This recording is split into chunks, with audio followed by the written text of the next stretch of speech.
If you are married, divorced, widowed, disabled, or caring for a spouse who is, 2026 is shaping up to be an important year for your Social Security benefits.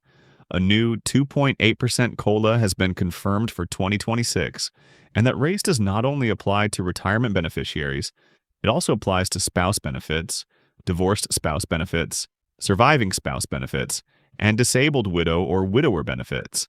At the same time, the earnings limit for people who are still working and collecting benefits is increasing next year, which means the amount withheld due to earnings will change as well. In this video, we're going to walk step by step through how these updates specifically affect spouses and survivors so you can see whether you are leaving money unclaimed without realizing it. As you listen, think not only about your own situation, think about your spouse, your ex-spouse, a widowed parent, a neighbor, or someone else who may be eligible and simply doesn't know it. My goal in this video is to give you clear explanations that help you take action. How the 50% rule works, how the 100% survivor benefit works, how divorced spouse benefits work, who qualifies for the independently entitled divorce spouse benefit, and how these rules interact with SSDI and Medicare. Please like this video and subscribe to Social Security Post. And if you have questions about your own situation, your age, your spouse's age, your ex's age, your marriage duration, drop them in the comments. I will reply to help you understand what you may qualify for. In 2026, Social Security is increasing benefits by 2.8% across the board. This raise applies to nearly 75 million beneficiaries, including individuals receiving retirement, SSDI, SSI, and all the family-based benefits tied to a worker's record. The average retired worker benefit will rise to about $2,071 per month in 2026, and the average married couple receiving benefits will see a combined benefit of roughly $3,208 per month. These averages help give you a realistic picture of what that 2.8% raise means for households nationwide.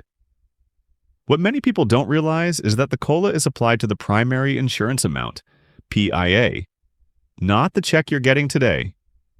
That matters because spouse benefits, up to 50%, and survivor benefits, up to 100%, are always calculated from the PIA. So when your spouse's or ex-spouse's PIA rises 2.8%, your percentage is automatically based on this higher number. Meanwhile, Medicare Part B premiums are projected to rise in 2026, which means some individuals may not see the full 2.8% increase in their net deposit. The hold harmless rule protects most people from their Social Security checks going down due to a higher premium, but it does not protect everyone. New Medicare enrollees and some higher income beneficiaries may feel the full impact. So while your gross benefit rises 2.8%, your net deposit may rise by less depending on your Part B premium. If you are under your full retirement age in 2026 and collecting spouse, divorced spouse, or survivor benefits while still working, the retirement earnings test can temporarily reduce your payments. For 2026, the earnings limit for those under full retirement age all year will be $24,480, which breaks down to $2,040 per month. If your work income exceeds this threshold, Social Security will withhold $1 in benefits for every $2 you earn over the limit. This affects your Social Security payment, not your earnings. And the withholding applies whether you are collecting on your own record or a spouse or ex-spouse's record. A separate earnings limit applies to the year you reach full retirement age, which in 2026 will be $65,160. During that year, Social Security withholds $1 in benefits for every $3 you earn above the limit, but only on wages earned before the month you reach full retirement age. Once you reach full retirement age, the earnings test disappears entirely. You can earn as much as you want without losing any benefits. It's important to understand that when Social Security withholds benefits due to earnings, the money is not lost forever. It is accounted for later, typically resulting in a higher benefit once you reach full retirement age. Many widows, widowers, and divorced spouses misunderstand this rule and assume they can't work without losing their benefits permanently, which is not true. If you are currently married and your spouse receives Social Security, you may qualify for a spouse benefit of up to 50% of your spouse's PIA once you reach your own full retirement age. The key is that Social Security compares your PIA to half of your spouse's PIA, not the amount of their current check. If your own PIA is less than half of your spouse's, Social Security will top up your benefit to match that 50% limit at full retirement age. If you file for spouse benefits early, that top-up amount is permanently reduced, which is why timing matters. Most people today must file on their own record first, and then Social Security will add the spousal amount if it is higher. Even if you never worked outside the home or have very little work history, you can still qualify for spouse benefits entirely based on your spouse's earnings. This same rule applies to Medicare. If you have little or no work history, you may still qualify for premium-free Part A at 65 based on your spouse's record. The exception is when you turn 65 without employer health coverage and your spouse is younger and has not yet filed for Social Security. In that case, you may have to enroll in Medicare on your own and pay for both Part A and Part B until your spouse becomes eligible and files. This can be expensive, but it is often cheaper than facing lifelong penalties or gaps in coverage if you delay enrollment. If you are divorced, you may qualify for up to 50% of your ex-spouse's PIA as long as certain conditions are met. You must have been married to that person for at least 10 years, be currently unmarried, be 62 or older, and your own PIA must be less than half of your ex's PIA. Importantly, claiming a divorced spouse benefit does not reduce your ex-spouse's benefit, their new spouse's benefit, or any benefits paid to their current family. Also, any statements in a divorce decree saying you give up Social Security rights are not enforceable. Social Security ignores those clauses entirely. The special category called Independently Entitled Divorced Spouse, IEDS, is one of the most misunderstood but most powerful benefits available in 2026. If you have been divorced for at least 2 years, your ex is 62 or older, and you meet all the other conditions, you can claim a divorced spouse benefit even if your ex has not filed for Social Security. This helps people whose ex-spouses delay benefits until 67 or 70 or simply refuse to file. If you were married more than once and each marriage lasted at least 10 years, Social Security will evaluate each ex-spouse's work record and award you the benefit based on whichever record pays you the highest amount.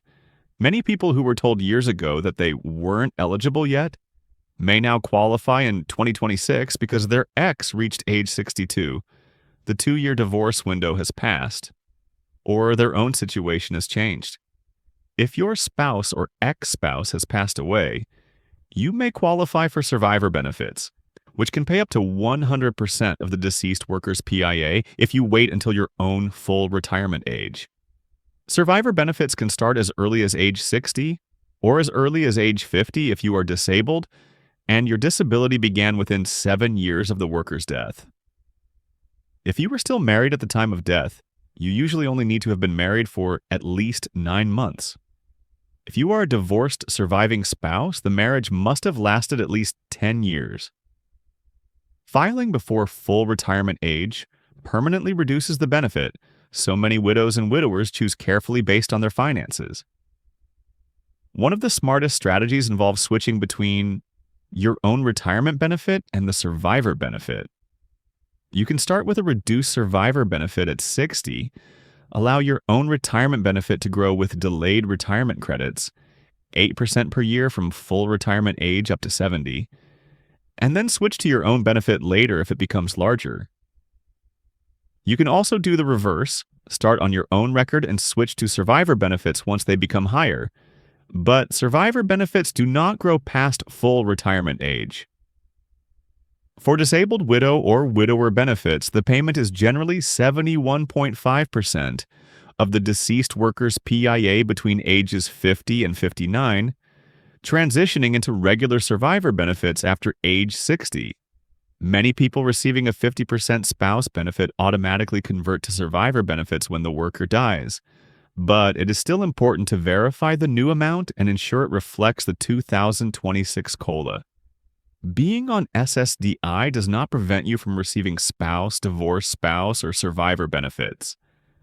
In many cases, Social Security will simply add the additional benefit on top of your SSDI and your Medicare, which begins 24 months after SSDI approval, continues. If your total income remains low enough, you may also qualify for SSI, Medicaid, or extra help with Medicare prescription drug costs. This is especially important in 2026 when healthcare costs and Medicare premiums are rising faster than the 2.8% COLA. If you don't check these programs, you could miss out on financial support you qualify for. There are several costly pitfalls that people face every year. One major mistake is assuming that because Social Security once said you're not eligible, the decision lasts forever. Your eligibility can change as soon as your ex turns 62, as soon as you've been divorced for 2 years, as soon as your spouse dies, or even when you stop working or your earnings drop. Another common pitfall involves couples who own small businesses. Sometimes all earnings and FICA contributions are reported under only one spouse's Social Security number.